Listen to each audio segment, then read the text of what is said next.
Hello. അപ്പോൾ ഇന്ന് നമ്മൾ നോക്കാൻ പോകുന്നത് പിക്ചറിനെ ഫോട്ടോഷോപ്പിൽ ഇങ്ങനൊരു അടിപൊളി എഫക്റ്റ് എങ്ങനെ കൊടുക്കാൻ പറ്റുമെന്നാണ് നമ്മൾ നോക്കുന്നത്. ഇത് കണ്ടോ, ഇതിൻ്റെ അകത്ത് ആ ഗ്രീൻ കളർ മാത്രമേ പ്രൊജക്റ്റ് ചെയ്യുന്നുള്ളൂ, പിന്നെ ബ്ലൂ കളറും ഉണ്ട്. ബാക്കി എല്ലാ കളറും റിമൂവ് ആയിട്ടുണ്ട്. അപ്പോൾ ഇതിൻ്റെ ഒറിജിനൽ പിക്ചർ ഞാൻ കാണിച്ചു തരാം. ഇതാണ് ഇതിൻ്റെ ഒറിജിനൽ പിക്ചർ. അതിനെയാണ് നമ്മൾ എഫക്റ്റ് കൊടുത്ത് ഈ ഒരു രീതിയിലേക്ക് മാറ്റിയെടുത്തത്. ഇത് വളരെ എളുപ്പം ചെയ്യാൻ പറ്റുന്ന ഒരു എഫക്റ്റാണ്. അപ്പോൾ നമുക്കിത് എങ്ങനെയാണ് ചെയ്യുന്നത് നോക്കാം. അതിനാദ്യമായിട്ട് ചെയ്യേണ്ടത് നമ്മൾ ഓപ്പൺ ചെയ്തിട്ടിരിക്കുന്ന പിക്ചറിൻ്റെ ലെയർ കോപ്പി എടുക്കണം. അതിന് ലെയറിൽ ന്യൂവിൻ്റെ അകത്ത് ലെയർ വയ കോപ്പി ഈ ഓപ്ഷൻ കൊടുക്കുമ്പോൾ ഇതിൻ്റെ ഒരു കോപ്പി നിങ്ങൾക്കിത് ഇവിടെ കാണാൻ പറ്റും. ഇതുണ്ട്, ലെയറിൻ്റെ കോപ്പി ഇവിടെ വന്നിട്ടുണ്ട്. ഇനി നമ്മൾ ചെയ്യാൻ പോകുന്നത് ഇതിൻ്റെ കളർ എഫക്റ്റ് കൊടുക്കാൻ പോകണം. നമുക്ക് ഇവിടുന്ന് ഈ റെഡ് കളറ് റിമൂവ് ചെയ്യണം. അതിൻ്റെ അകത്ത് ഈ ഗ്രീൻ കളർ മാത്രം നമുക്ക് ഇവിടെ നിന്നാൽ മതി. അപ്പോൾ അതിനുള്ള എഫക്റ്റാണ് കൊടുക്കാൻ പോകുന്നത്. അപ്പോൾ അതിന് ചെയ്യേണ്ടത് ആദ്യം ഇമേജിൽ പോവുക. ഇമേജിൽ അഡ്ജസ്റ്റ്മെൻറ്റിൽ ഏറ്റവും താഴെയായിട്ട് റീപ്ലേസ് കളർ എന്ന് പറയുന്ന ഓപ്ഷൻ ഉണ്ട്. ഇതേ ക്ലിക്ക് ചെയ്യുക. ഇനി നമ്മൾ ചെയ്യുന്നത് ഏത് കളറാണോ നമുക്ക് റീപ്ലേസ് ചെയ്യേണ്ടത് ആ കളർ പിക്ക് ചെയ്യുക എന്നുള്ളതാണ്. ഇവിടെ ഒന്നും സംഭവിക്കുന്നില്ല. അപ്പോൾ ഇതിൻ്റെ ബാക്കി ഓപ്ഷൻസ് നമുക്ക് നോക്കാം. ഈ ഫസിനെസ് എന്ന് പറയുന്ന ഓപ്ഷൻ ഉണ്ട്. അതിൻ്റെ എത്രമാത്രം ഇതുണ്ടോ, നമ്മൾ ആ കളർ പിക്ക് ചെയ്തതിൻ്റെ എത്രമാത്രം ഏരിയയിൽ അതിൻ്റെ ആ എഫക്റ്റ് വരുന്നെന്നുള്ളതാണ്. ഇനി നമുക്ക് ചെയ്യേണ്ടത് ഇതിൻ്റെ കളർ കുറയ്ക്കണം. അപ്പോൾ കളർ കുറയ്ക്കാനുള്ള ഓപ്ഷൻ ഇവിടെ സാച്ചുറേഷൻ കുറയ്ക്കുക എന്നുള്ളതാണ്. അപ്പോൾ ഈ സാച്ചുറേഷനെ ഡ്രാഗ് ചെയ്ത് ഇങ്ങോട്ട് കഴിഞ്ഞാൽ സാച്ചുറേഷനെ ഡ്രാഗ് ചെയ്ത് ഇങ്ങോട്ട് മൈനസ് ആക്കി കഴിഞ്ഞാൽ അതിൻ്റെ കളർ അവിടെ നിന്ന് കുറയുന്നതായിട്ട് കാണാൻ പറ്റും. ഇനി നമുക്ക് ചെയ്യുന്നത് കുറച്ച് കളറേ മാറിയിട്ടുള്ളൂ, ഇനി അഡീഷണൽ കളർ. അപ്പോൾ ഇവിടെ ഈ പ്ലസ് പോയിൻ്റ് ഉണ്ട് ഈ പിക്കിൻ്റെ. ഈ പ്ലസ് പോയിൻ്റ് എവിടെയൊക്കെ ക്ലിക്ക് ചെയ്യുന്നു ആ ഏരിയയും കൂടെ ഇതിൽ നിന്ന് മൈനസ് ആയിപ്പോവും.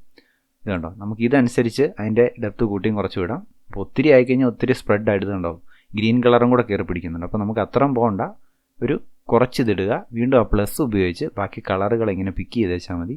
അപ്പോൾ നല്ല ക്ലിയർ ആയിട്ട് തന്നെ ഇത് കിട്ടും നമുക്ക്. ഇത് കണ്ടോ, ഇപ്പോൾ ഇവിടെ ഓൾമോസ്റ്റ് എല്ലാ കളറും തന്നെ പോയി കഴിഞ്ഞു, ഗ്രീൻ മാത്രമേ ഇവിടെ കിടപ്പുള്ളൂ. കണ്ടോ.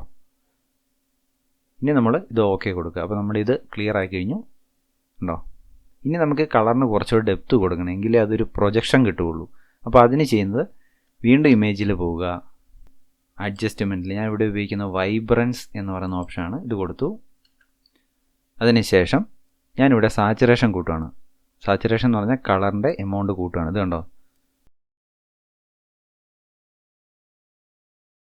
ഇനി നമുക്ക് അല്പം വൈബ്രൻസും കൂടെ കൂട്ടാം. അപ്പോൾ ഈ എഫക്റ്റ് കുറച്ചുകൂടെ പ്രൊജക്ഷൻ കിട്ടുന്നതായിട്ട് കാണാൻ പറ്റും.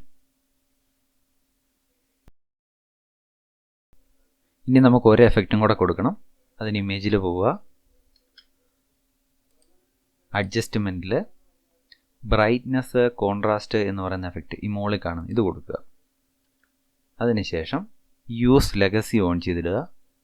കോൺട്രാസ്റ്റ് ഇച്ചിരി അഡ്ജസ്റ്റ് ചെയ്യുക. ഇത് കണ്ടോ, കുറച്ചുകൂടെ പടം നല്ല ഡെപ്തിലേക്ക് വന്നു കഴിഞ്ഞു. ഓക്കെ കൊടുക്കുക. കണ്ടോ, ഇപ്പോൾ സൂം ചെയ്ത് നോക്കുക. ഇങ്ങനെയാണ് നമ്മൾ ആ തമ്പനയിൽ കണ്ട എഫക്റ്റ് കൊടുക്കുന്നത്. ഇനി അടുത്തതായിട്ട് നമുക്ക് മറ്റൊരു പിക്ചറിൽ അതേ ഇമേജിൽ അഡ്ജസ്റ്റ്മെൻറ്റ് എഫക്റ്റ് ഒന്ന് കൊടുത്തു നോക്കാം. ഈ പിക്ചറിലാണ് ഞാൻ ഇപ്പോൾ കൊടുക്കാൻ പോകുന്നത്. അതിന് ഇമേജിൽ അഡ്ജസ്റ്റ്മെൻറ്റിൽ റീപ്ലേസ് കളർ എടുക്കുക. അതിനുശേഷം ഞാനിവിടെ വന്നിട്ട് ഏത് കളറാണ്, ഞാൻ ഇപ്പോൾ ആ കൊച്ചിൻ്റെ ഡ്രസ്സിൻ്റെ കളറാണ് പിക്ക് ചെയ്യുന്നത്. അപ്പം ഇവിടെ കാണിച്ചു തരുന്നുണ്ട് എത്രമാത്രം കളർ സെലക്ട് ആയിട്ടുണ്ടെന്ന്. ഇതുണ്ട്, ഇത് എമൗണ്ട് ഒത്തിരി കൂടുതൽ കൊടുത്തു കഴിഞ്ഞാൽ ബാക്കിയുള്ള കളറുകളിലും കൂടെ കയറി പിടിക്കും. ഒരു പരിധി വെക്കുക അതിന്. അതിനുശേഷം നമുക്ക് ആവശ്യമുള്ളത് ഇതുണ്ടോ, ഇവിടുന്ന് വീണ്ടും വേണമെങ്കിൽ കളറുകൾ ആഡ് ചെയ്യണമെങ്കിൽ ആഡ് ചെയ്തെടുക്കാം. ഇല്ല മൈനസ് ചെയ്യണം, മൈനസിനുള്ള ടൂളും ഉണ്ട്.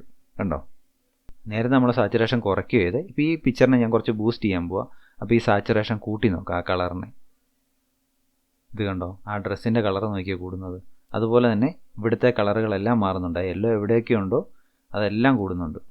അത് കൂടാതെ നമുക്കിപ്പോൾ ആ കളർ മാറ്റാനും പറ്റും. ഇത് കണ്ടോ.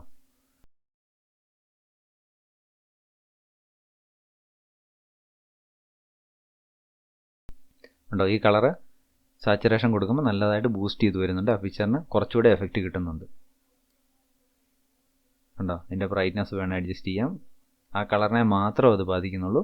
കൂടുതൽ കളർ വേണമെങ്കിൽ ഇവിടെ പിക്ക് ചെയ്ത് കൊടുക്കാൻ പറ്റും. ഇതുണ്ടോ, ഇപ്പോൾ ഈ കളർ ഞാൻ പിക്ക് ചെയ്തു.